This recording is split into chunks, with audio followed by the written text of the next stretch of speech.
am Isis. I'm the unhappy goddess, for I can no longer find my temple in this chaos of rock. It has disappeared, swallowed up by your waters. No, it has been saved. Look.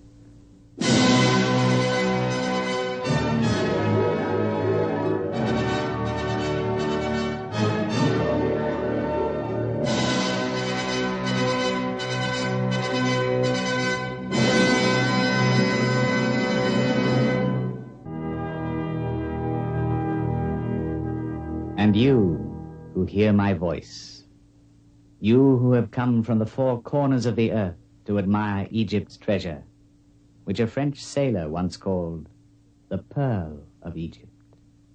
Come, you too may enter the temple of Isis, the immortal goddess.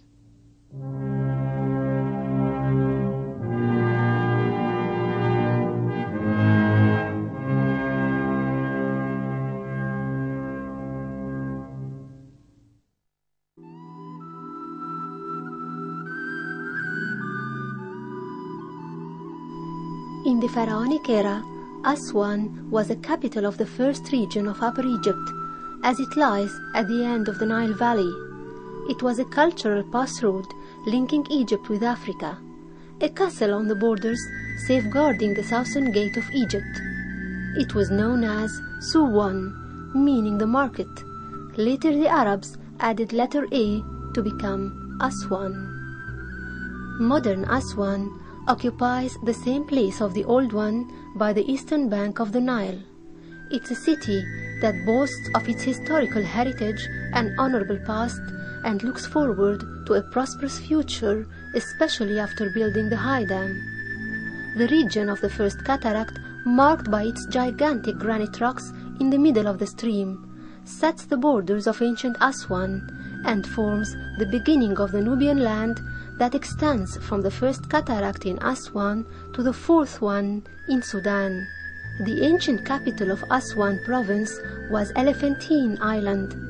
It was of strategic importance, being the starting point of the great caravan route to Nubia, along which passed the commercial and military expeditions of the ancient Egyptians. It was called Abu, which means elephant in the ancient Egyptian language, perhaps because the ivory trade took place here, or because the rocks in the river, worn smooth by the water, were thought to resemble the backs of a herd of elephants. During the Greek period, the name was restricted to the island and town of Elephantine. 4,000 years ago, the governors of Aswan ruled from here, the southern part of the island. Today, 2 Nubian villages occupy that area. Throughout the ancient Egyptian history, a period which extended to 3,000 years, many kings inscribed their names on the rocks to confirm their occupation of these remote borders of Egypt. Some of these inscriptions are considered the most important historical documents that are left from the Old Kingdom.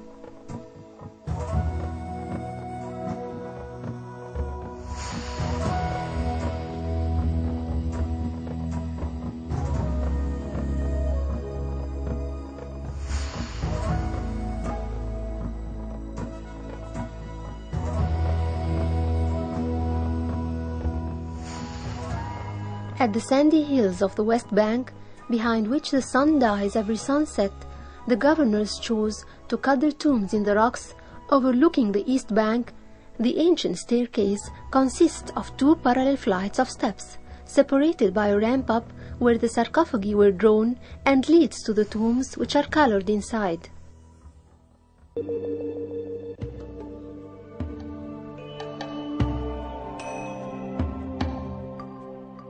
The monuments of Aswan stood proud in their location until 1902, when Aswan Reservoir was built to protect Egypt from the annual destructive flood of the Nile.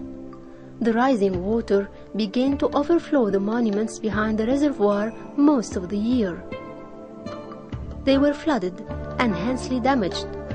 They were the temples of Isis, which are called File. Matters went on in the same manner till the high dam was erected in 1970.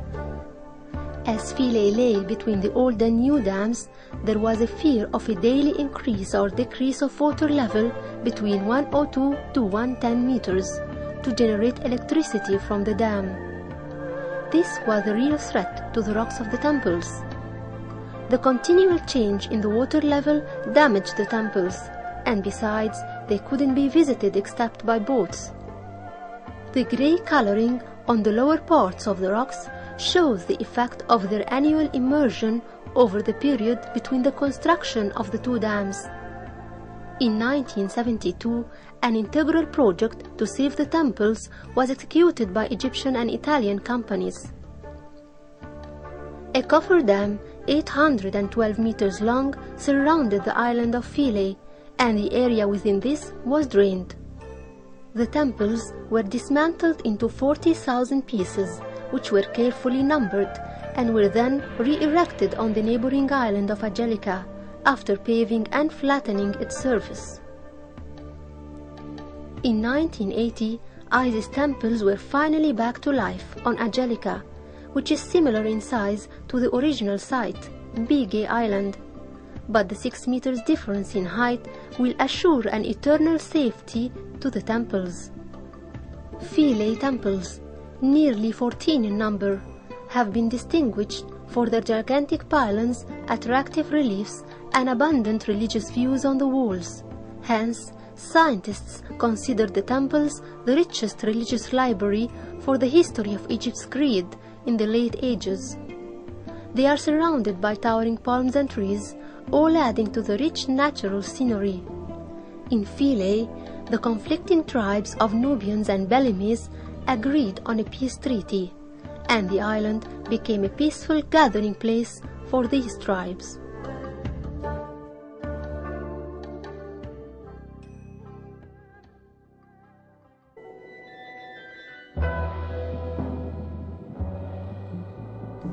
Thousands of years ago, earlier temples were built in the same site of these temples that exist today. They were dedicated to the cult of goddess Ízis, the closest goddess to the heart of the Egyptians.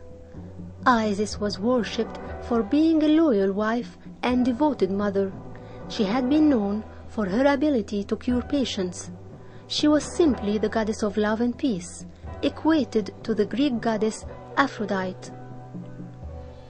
The oldest surviving temple buildings date from the time of Nectanebo I, 370 BC. This was originally the vestibule of a temple dedicated by Nectanebo to his mother Ízis, mistress of Philae, revered in the Abaton shrine, and to Hathor, her double or her manifestation.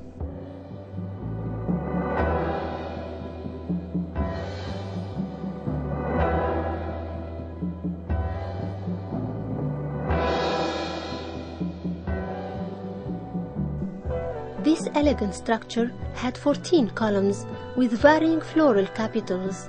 Only 6 columns remain, and nothing is left of the roof. Between the columns are screens 3 meters high, topped by cavito cornices, and a frieze of royal cobras, and decorated with reliefs of Nectanebo making offerings. At 3 points there were doorways through the screens.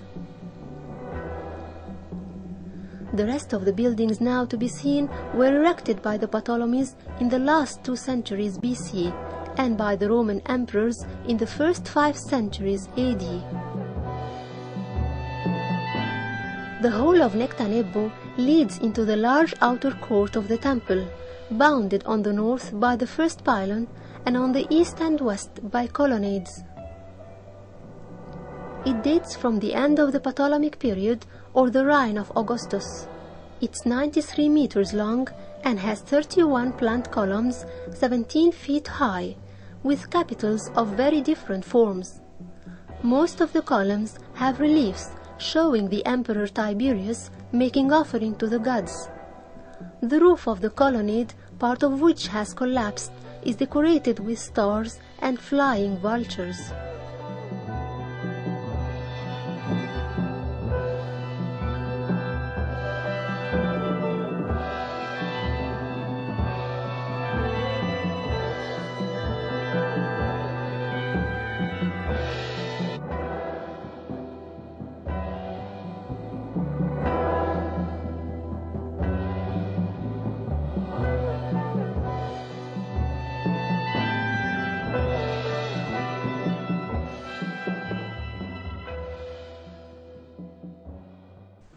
The first pylon, 18 meters high and 46 meters wide, is perfect in condition. It consists of 2 towers and a central doorway. The ancient Egyptian religion portrayed gods as humans, eating, drinking, marrying, and giving birth to children. So it's normal to see Isis on the walls and her son Horus behind her. On the front of the East Tower, a huge figure of Ptolemy XII, Neos Dionysos, grasping a group of enemies by the hair and raising his club to smash their skulls. Later, Christians tried to deface these pagan paintings. At the foot of the tower are graffiti of Greek and Demotic inscriptions written in later periods, when the cult of Isis came to an end.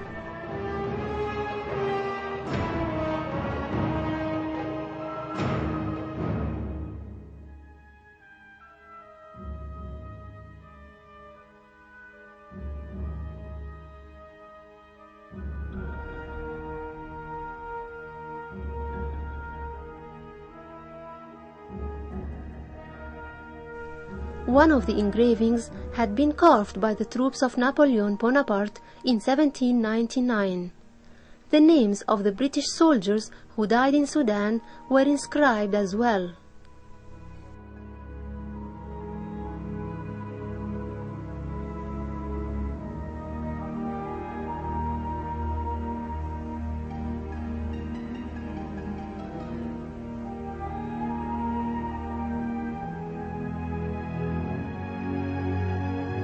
The second pylon is 12 meters high.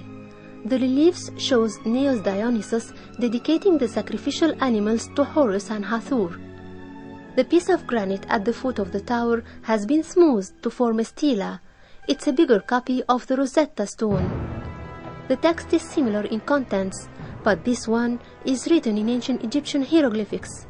It's a letter of gratitude from the priests of God Khnum to Ptolemy V, who exempted them from paying taxes when the flood was poor for 7 years.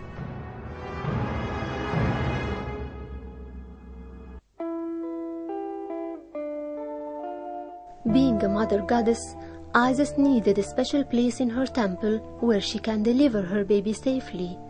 Here comes the role of the birth house. It's called the Mamizi. The whole building was dedicated to Isis or Hathor in honor of the birth of her son Horus. That's why the other 7 goddesses are celebrating by beating the tambourines for 7 days continuously. A similar tradition is still practiced till today in Egypt, as the mother gives an infant's party at home after 7 days of the delivery. This tradition is known as Sebua. The walls, columns, and screens between the columns are covered with reliefs and inscriptions, mostly by Ptolemy VII, Augustus, and Tiberius. Of particular interest are the reliefs in the last chamber, which depict scenes from the childhood of Horus, including Horus as a falcon in the marshes of the delta, and Isis suckling Horus in the swamps.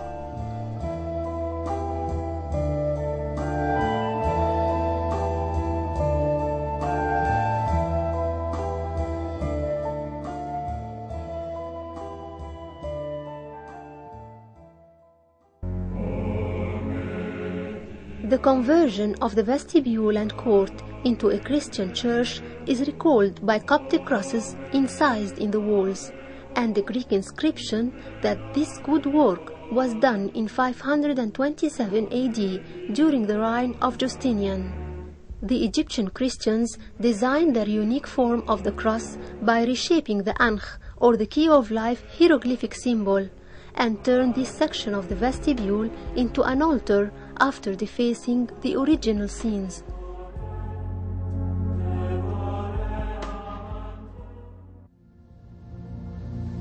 The temple is the house of the goddess, and her private room lies in the rear dark part of the temple.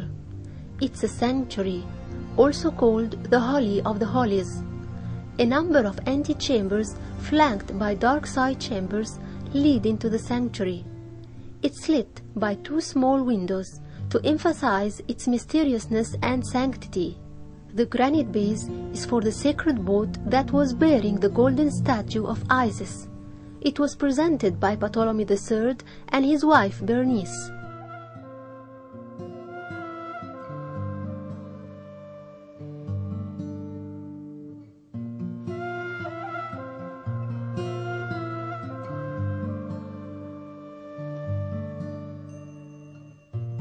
The inner walls recite a part of the famous legend of Ízis and Osiris. Ízis, who loved her murdered husband Osiris so much, had turned herself into a kite to look everywhere for his dead body. She resurrected him by beating her wings above him. Then, from the soul of Osiris, gave birth to a baby boy, Horus. Here, Hathor became Horus' mother through breastfeeding. So the scenes show her playing the maternity role by holding the baby tenderly and suckling him with her divine milk.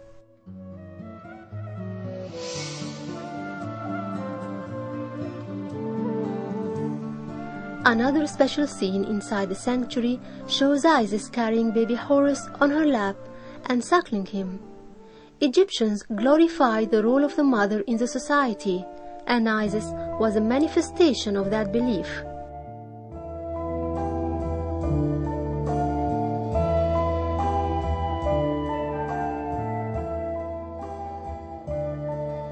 Emperor Hadrian built this gateway in favor of his young friend Antonius, who drowned in the Nile. One of the scenes shows the god of the Nile, with a snake around his body, pours water from 2 jars under a rocky crag. To the right is the soul of Ízis in the form of a bird, and a pharaoh whose cartouche has no name within.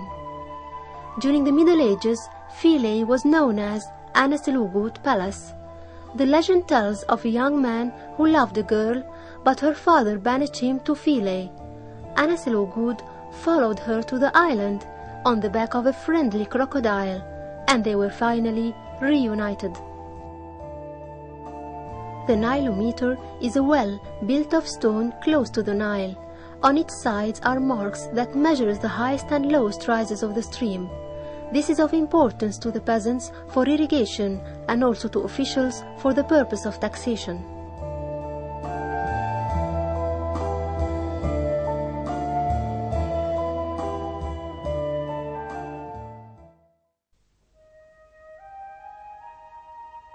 The legend of the destruction of mankind is inscribed on the remaining walls of the destroyed temple of Hathor. It tells about the goddess of war, Sekhmet, the lioness, who used to drink the human blood, until they drugged her by adding red wine to the blood. Later they celebrated by playing on several musical instruments, especially the comic god Bes, the dwarf, who played the harp and tambourine, while monkeys played the lyre.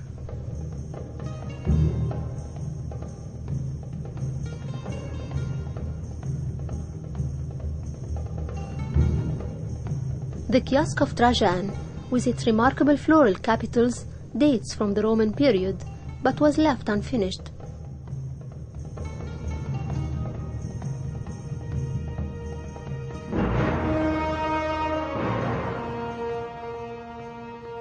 It's an enchanting island with a magnificent assemblage of temples that symbolize love and peace. Philae, the pearl of Egypt.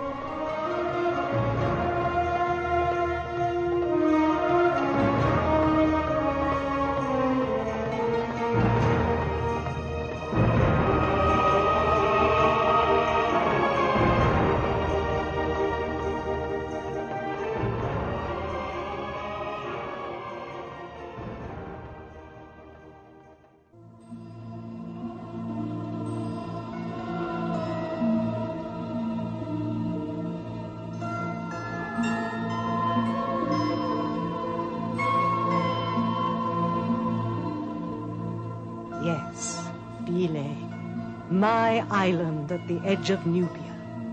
Thus is Osiris saved from the waters. Once again my temple sparkles in the sun and glows with 1,000 lights, gladdening the hearts of those who love beauty and faith.